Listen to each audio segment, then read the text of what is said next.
La Secretaría de Seguridad y Protección Ciudadana informó que 2 de sus elementos se encuentran desaparecidos desde ayer tras realizar labores de inteligencia e investigación. Hay noticias que pasan rápido y hay otras que deberían paralizar a todo un país. 2 agentes de élite, en una misión de inteligencia, en una de las zonas más peligrosas de México, y desaparecieron. No en una persecución, no en un enfrentamiento.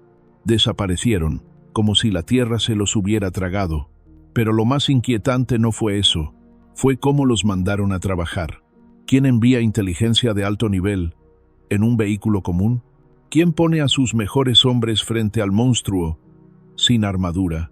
Quédate conmigo, porque lo que estás a punto de escuchar no es un error menor. Podría ser una falla que le costó vidas al Estado mexicano. La Secretaría de Seguridad y Protección Ciudadana lo confirmó sin rodeos, sin eufemismos, sin rodeos innecesarios. 2 de sus agentes estaban desaparecidos. No era una ausencia administrativa. No era una retirada estratégica. Era una alerta real. 2 hombres entrenados para moverse en la sombra no respondían. Y cuando un elemento de inteligencia deja de contestar, el protocolo ya no habla de demora, habla de riesgo extremo. Ambos agentes realizaban labores de investigación en campo, siguiendo rastros que no aparecen en reportes públicos. Su trabajo no era visible, pero sí decisivo. Se movían entre informantes, zonas controladas por el crimen y rutas donde la información es tan peligrosa como una bala. Estaban precisamente donde el Estado no puede mostrarse abiertamente, donde el uniforme se cambia por discreción y la vida depende de pasar desapercibido. Y de pronto, nada, ni una llamada, ni un mensaje, ni una señal de alerta. El silencio fue absoluto, demasiado limpio, demasiado extraño. No hubo aviso de retirada ni solicitud de apoyo. No hubo una última comunicación que avisara peligro. Simplemente dejaron de existir en el mapa, como si el sistema hubiera perdido 2 puntos vitales al mismo tiempo. Horas después, cuando el tiempo ya jugaba en contra, apareció lo peor. El vehículo. No los agentes, sino el automóvil. Un hallazgo frío, mudo, inquietante. El coche estaba ahí, pero ellos no. Y cuando el transporte aparece sin quienes lo tripulaban, la investigación deja de ser teórica y se vuelve brutalmente real. Algo había ocurrido, algo irreversible, o al menos, algo que nadie estaba listo para confirmar en voz alta.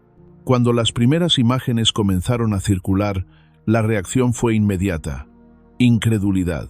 No era el tipo de vehículo que uno espera ver en una operación de inteligencia en una de las regiones más complejas del país. No había blindaje a la vista, ni modificaciones defensivas, ni señales de que ese coche estuviera preparado para enfrentar una situación de alto riesgo. Era un automóvil común, idéntico a miles que circulan a diario por las calles, sin ninguna característica que indicara que transportaba a personal en misión crítica. Y ese detalle encendió la indignación, porque no se trataba de simples empleados administrativos ni de tareas de bajo perfil. Eran agentes que participaban en investigaciones sensibles, que se movían en zonas donde cada paso es una ruleta rusa. Sin embargo, el vehículo no reflejaba la dimensión del peligro al que se enfrentaban. Parecía más apropiado para un traslado ordinario que para una misión en territorio donde el crimen organizado opera a la vista de todos. La discusión no tardó en estallar en redes sociales, medios y conversaciones de calle. La pregunta se repitió una y otra vez como un eco imposible de ignorar. ¿Cómo se envía a personal especializado sin condiciones mínimas de protección? ¿Cómo se autoriza una misión de ese nivel sin garantías visibles de seguridad? No era un cuestionamiento técnico, era un reclamo humano, un grito colectivo que mezclaba molestia, impotencia y miedo.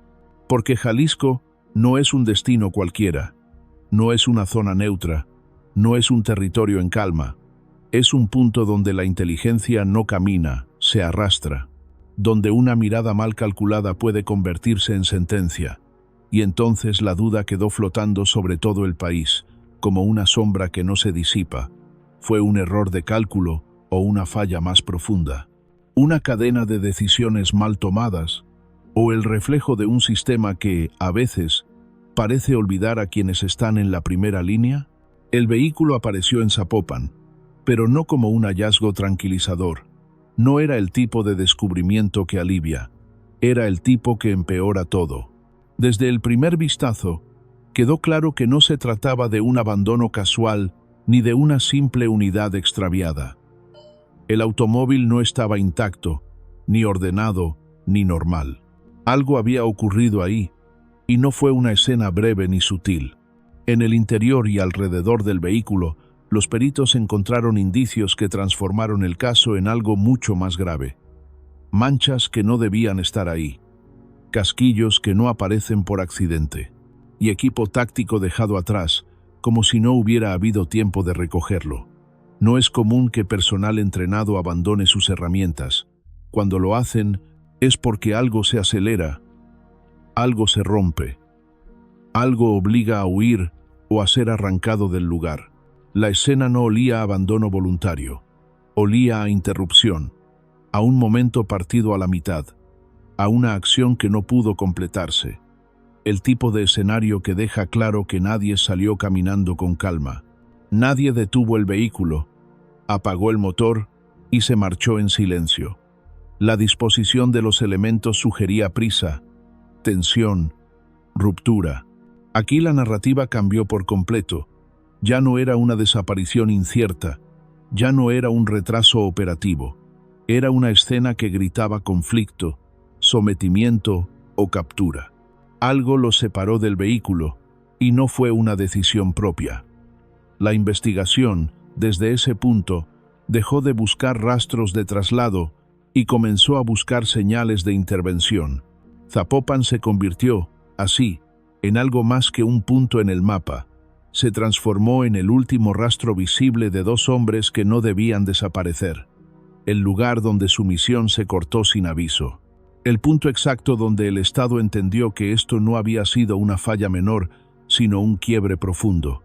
De esos que no se corrigen con comunicados, sino con consecuencias. Este caso no surgió en el vacío. No apareció de la nada como un evento aislado y excepcional. Todo lo contrario. Encajó dentro de una secuencia que ya empezaba a doler. La desaparición de estos agentes no fue un accidente extraño dentro de un sistema que funciona, sino una pieza más dentro de una cadena de fallas que cada vez se vuelve más difícil ignorar. La sensación fue inmediata. Esto ya lo hemos visto antes, y sigue ocurriendo.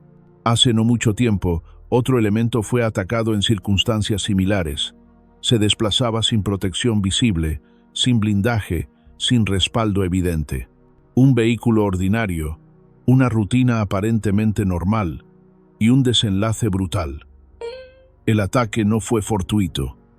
No fue una mala coincidencia en el camino equivocado.